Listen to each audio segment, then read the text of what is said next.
How to check your credit score on RBC. Hey guys, welcome back to the channel. If you wish to see your credit score on the Royal Bank of Canada, here is the process to do so. First and foremost, head over to the RBC's official website and log in using your credentials. Once you have logged in using your credentials, you should land to the home page.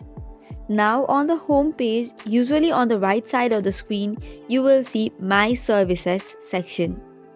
From the My Services section, there is a direct option to view your credit score. Tap on it. Once you have selected View Your Credit Score, you will see all of your current credit score displayed along with the range where it falls.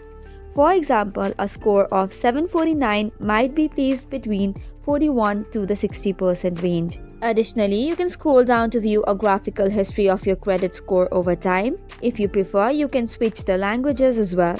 To learn about factors affecting your score, there is an option of Score Factors option. So that's it for today's video. For more such contents, do not forget to hit the like and subscribe button.